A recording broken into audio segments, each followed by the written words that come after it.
Okay. اچھا اس میں یہ بتاتے چاہیے گا کہ what are the dangerous actually involved, کہ کیا ایکچوئل ڈینجرس ہیں اور کیا مسکنسیپشنز ہیں، اور can patient die with this, کیا پیشنٹ کی اس سے ڈیتھ ممکن ہے، کہ اس سے ڈیتھ ہو جاتی ہے، کچھ اس طرح کی مسکنسیپشنز. میں نے ابھی آپ کو یہی کہا نا اگر آپ کی سانس کی نالی میں نہیں گئی ٹیوب، ویسے تو ماشاءاللہ ہمارے انیستھیٹسٹ بہت اچھے ہیں یہاں کے لاہور کے، اگر وہ سانس کی نالی میں نہیں گئی اور آپ کو پتہ نہیں لگا، رائٹ، پتہ نہیں لگا، اس کی وجہ یہ کہ آپ نے اگر کیپنوگراف کو نہیں لگا ہوا، CO2 مانیٹر کو کیپنوگراف کہتے ہیں، اب وہ مریضہ اگر آکسیجن ڈاؤن سے ڈاؤن جا رہی ہے، آپ نے اس کو کریکٹ نہیں کیا، لیٹ سے ایک مریضہ آتی ہے 100% پہ، آپ نے جب اس کو پیرالائز کر دیا، اب وہ خود تو نہیں بریتھ کرے گی، آپ کے وینٹیلیٹر نے کام کرنا ہے، اور اگر وہ وینٹیلیٹر ٹیوب کے ذریعے کنیکٹ نہیں ہو رہا آپ کی سانس کی نالی کے ساتھ، تو آکسیجن کیسے مریض کو ملے گی؟ یس. اچھا وہ ہوتا ہے یہ کہ آکسیجن جناب پتہ لگا 99 سے 91 سے 85 سے 80، اگر اس وقت بھی آپ کے کان کھڑے نہیں ہوئے، دین اب یہ ہے کہ اس کو کہتے ہیں hypoxic cardiac arrest, not that آئی ہوا ہے یا ہوتا ہے، بالکل this is one of the major side effects of general anaesthetic. اب جو کئی دفعہ ہوتا ہے ڈیفیکلٹ انٹیوبیشن ہوتی جاتی نہیں، ہمیں کئی دفعہ یہاں سے ہول کھولنا کرنا پڑتا ہے، ہول کرنا پڑتا ہے جسے کہتے ہیں کرائکوتھائرائڈوٹمی، اس میں آپ کی ٹریکیوسٹمی ٹیوب ڈالنی پڑتی ہے. ٹریکیوسٹمی پرکیوٹینیس جو ہوتا ہے وہ تو بڑا ایمرجنسی پروسیجر ہوتا ہے، اس سے کم وینٹیلیٹر سے آپ کی آکسیجن اندر جانا شروع ہو جاتی ہے، اس سے لائف سیو ہو جاتی ہے. آلٹرنیٹیولی آپ کو بڑا کچھ کرنا پڑتا ہے، like putting in a laryngeal mask, کسی طرح اپنے وینٹیلیشن کو، اس کی سانس کی نالی کو اوپن رکھنا ہے، اور وہ کرے گی مشین، پیشنٹ نہیں کرے گا کیونکہ پیشنٹ پیرالائز ہے. All right. اچھا ڈاکٹر صاحب یہ بتائیے گا کہ کیا بلیڈنگ پیشنٹ کی زندگی بچانے کے لیے کوئی اور بھی ڈسپلن کے ڈاکٹرز اس کی مینجمنٹ میں انوالو ہوتے ہیں؟ جی جی بالکل. دیکھیں اگر ایک چیز ہوتی ہے ایب نارمل پلاسنٹیشن، جسے کہتے ہیں پلاسنٹا اکریٹا، پلاسنٹا انکریٹا، پلاسنٹا پرکریٹا. اب یہ وہ لوگ ہوتے ہیں جن کی ریپیٹڈ سی سیکشن ہوئے ہوتے ہیں، تو جناب تیسرے یا چوتھے میں جناب اس کا پلاسنٹا اس جگہ پہ گرو کرنا شروع ہو گیا جہاں پہ آپ نے یوٹرس کاٹا تھا. اچھا وہ جو ہوتا ہے اگر آپ کی مائومیٹرل وال کو تھوڑا سا انویٹ کرے، جو مسل ہے یوٹرس کا تھوڑا سا انویٹ کرے، اس کو اکریٹا کہتے ہیں. جو کافی پوری تھکنس کو کر دے اس کو انکریٹا کہتے ہیں، پلاسنٹا انکریٹا. پلاسنٹا سمجھتی نا؟ یس. جی جی. اور ایک چیز ہوتی ہے جو پلاسنٹا باہر نکل گیا، مثلا بلیڈر کو ٹچ کر گیا، اس پہ گرو کرنا شروع ہو گیا، آپ کی انٹسٹین کو ٹچ کرنا شروع ہو گیا. اچھا ایسی صورتحال میں آپ کو سب سے پہلے دا موسٹ امپورٹنٹ انٹرونشنل ریڈیولوجسٹ کو ساتھ رکھنا پڑتا ہے. انٹرونشنل ریڈیولوجسٹ کا کام ہے یہاں پہ یہاں فیمرل وین سے آپ کو انٹرنل آئیڈیا فیمرل آرٹری سے، سوری ناٹ دا وین، آپ جاتے ہو یوٹرس ویسلز کو نا بلاک کر دیتے ہو تاکہ وہ بلیڈنگ نہ کرے. اب جب کاٹ رہے ہو آپ جب کاٹ رہے ہو تو تاکہ وہ بلیڈ نہ کرے، وہ جناب فوگرتھی کیتھیٹر ہوتا ہے جو بیسیکلی آپ کے اس بلڈ ویسل کو بلاک کر دیتا ہے جو یوٹرس کو سپلائی کر رہی ہے. اس کے بعد آتی ہے ان کا وجود ویسکولر سرجنز کا. ویسکولر سرجن اگر فرضاً آپ نے کھولا جناب، پتہ لگا کوئی آپ کی ویسل نک ہو گئی، اتنا کمپلیکیٹڈ جو کیس ہوتا نا، مثلا یہ ایبنارمل پلاسنٹیشن والا، پلاسنٹا پریویا نہیں کہہ رہا، یہ ایبنارمل پلاسنٹیشن وہ ہوتی ہے پلاسنٹا ایکریٹا، انکریٹا اینڈ پرکریٹا. تو اس میں یہ ہوتا ہے کہ وہ اس کے لیے آپ کو ویسکولر سرجن کی ضرورت ہوتی ہے، جنرل سرجن کی بہت ضرورت ہوتی ہے. کیوں کہ اگر یہ آنتڑیوں کو یہ پلاسنٹا انویڈ کر چکا ہے، اس کو آنتڑی ریسیکٹ کر کے ری اناسٹوموس کرنی ہوتی ہے. اس کے علاوہ یورولوجسٹ بہت ضروری ہے، جو یورو سرجن ہوتے ہیں کڈنی اور بلیڈر کے سرجن، ان کو بلانا پڑتا ہے. کیوں؟ اگر آپ کا بلیڈر पे वो प्लासेंटा ग्रो कर रहा है, who will help you other than the one who is उस फील्ड में है और वो यूरोलॉजिस्ट करते हैं। तो इमेजिन करो कि एक औरत के इतना डेंजर उसकी लाइफ को है कि हमको 4-5 और स्पेशलिटी के लोग लाने पड़े। एक तो ऑब्स्टेट्रिशियन होगा ही होगा, अगर उसमें ब्लैडर की इन्वॉल्वमेंट है, इंटेस्टाइन की इन्वॉल्वमेंट है, वेसल की इन्वॉल्वमेंट है, ये सारे स्पेशलिटीज साथ आती हैं। ऑलराइट। अच्छा डॉक्टर साहब, ये बताइएगा कि can a patient lose her uterus? क्या कोई ऐसी भी कोई रिस्क है कि पेशेंट को लगे कि वो अपनी यूट्रस लूज कर देगी सारे प्रोसीजर के बाद? जी, एक औरत आपके पास आती है 3rd स्टेज, आपका प्लासेंटा बाहर आ गया और आपका ब्लीडिंग खत्म नहीं हो रही, राइट? आपने सारा तरीका इस्तेमाल कर लिया जिसको कहते हैं प्रोस्टाग्लैंडिन F2 अल्फा, आपने टैबलेट्स रख दी मीज़ोप्रोस्टॉल की, आपका यूट्रस कॉन्ट्रैक्ट नहीं हो रहा, आपने इंट्रामायोमीट्रियम, आपने अपनी सिंटोसिनोन दी, उससे भी कोई फर्क नहीं पड़ रहा, वो ब्लीड करी जा रही है, तो आप क्या करोगी उसमें? आप खोल के अगर वो ब्लीड करती रही, वो तो डेफिनेटली DIC में जाएगी। DIC is disseminated intravascular coagulation. उसमें बेस्ट तरीका ये होता है कि क्लैम्प करें, यूट्रस को बाहर निकालें, क्योंकि वो ब्लीड करती रहेगी।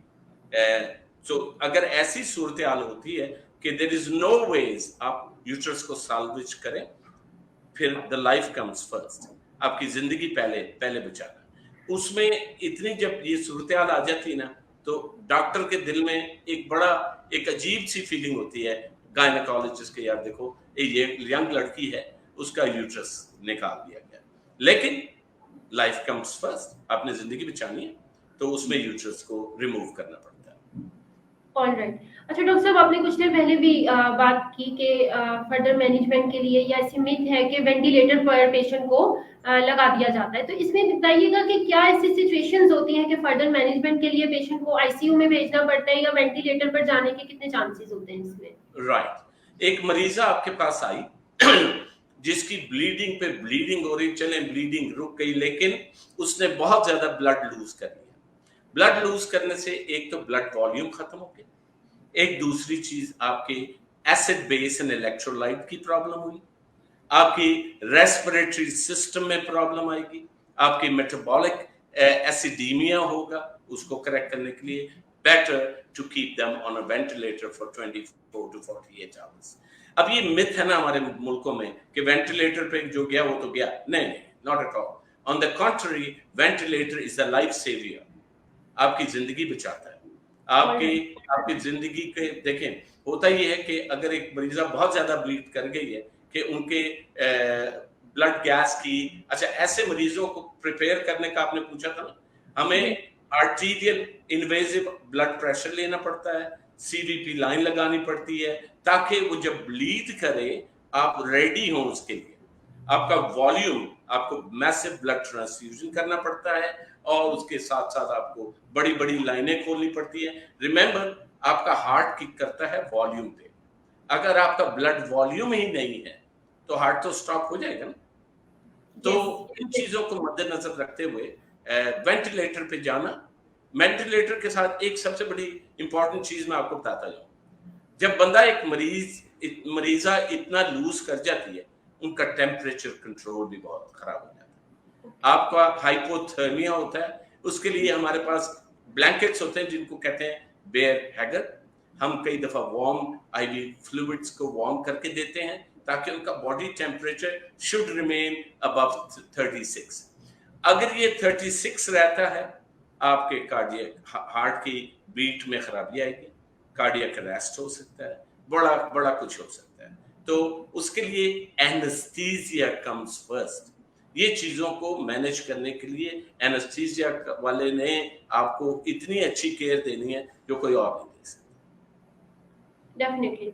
तो यानी इट्स वेरी इंपॉर्टेंट कि कोई भी मिसकंसेप्शन मतलब सुनने से पहले या उसको अपने दिमाग में बिठाने से पहले कंसल्टेंट एनेस्थीसियोलॉजिस्ट से राब्ता करना बहुत ज्यादा जरूरी है, ताकि आपकी फर्दर कोई भी कॉम्प्लिकेशन आने से पहले आप उसको कंट्रोल कर सकें।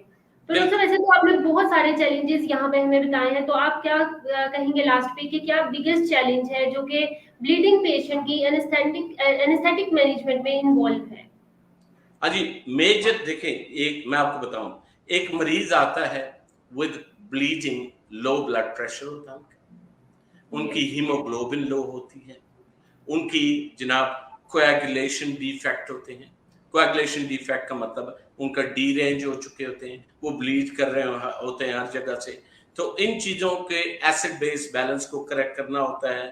और एक चीज मैंने आपको बताई, हाइपोथर्मिया। ये चैलेंजेस हैं जो हमें फेस करने पड़ते हैं। उसके लिए हम पहले ही प्रिपेयर करते हैं। एक मरीजा जो आती है उसको ये एक्सपेक्टेड है कि ये ब्लीड बहुत करेगी, हम इलेक्टिवली आधा पौना घंटा हम उसको घर थिएटर में रखते हैं।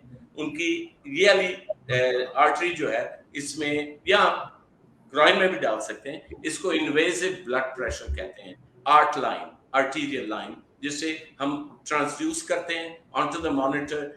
एग्जैक्ट करेक्ट आपकी पिक्चर नजर आती है कि आपका ब्लड प्रेशर इस वक्त एवरी सेकंड कितना चल रहा है। उसके बाद हम लोग यहाँ से एक सेंट्रल वीनस प्रेशर की मॉनिटर डालते हैं, उसको सीबीपी लाइन कहते हैं। वो बड़ी मोटी होती है, वो जाती है, वो जाके आपके हार्ट के आउटर चैम्बर जो एट्रिया के बाहर खड़ी हो जाती है। उसमें ये होता है कि आपका जब सीबीपी प्रेशर लो जा रहा है, आपने कंटिन्यूसली उनको फ्लड करना है, ब्लड वॉल्यूम या रिसस्टेट करना है crystalloid, colloid and blood, total blood के साथ। कई दफा हमें फ्रेश फ्रोजन प्लाज्मा यूज करना पड़ता है, कई दफा हमें प्लेटलेट यूज करनी पड़ती है। मेरी प्रेफरेंस हमेशा ये होती है कि उनको टोटल ब्लड दें, फुल ब्लड जो प्योर ब्लड जो होता है ना, वो सब उसमें कॉन्स्टिट्यूट होते हैं। उसके अलावा लोगों को एक चीज होती है ट्रांसैमिक एसिड, वो भी देना अच्छी बात है। फैक्टर 7A का वजूद है। This is what I am saying, ये एनेस्थीसिया वालों का काम है, ये गायनेकोलॉजिस्ट नहीं करेगा, ये एनेस्थीसिया वालों का काम है। लेकिन we work hands in hands. A good gynaecologist का होना भी बहुत जरूरी है। अगर कहीं से ब्लीड हो रही है, अगर वो आपको ब्लीडर को रोक नहीं पा रहे, तो उसके बाद क्या करना होता है? हमारा काम होता है उस मरीजा को जिंदा रखना हर हाल में, और जो ड्रेन हो रहा है, जो नीचे से निकल रहा है, उसको ऊपर से टॉप अप करना।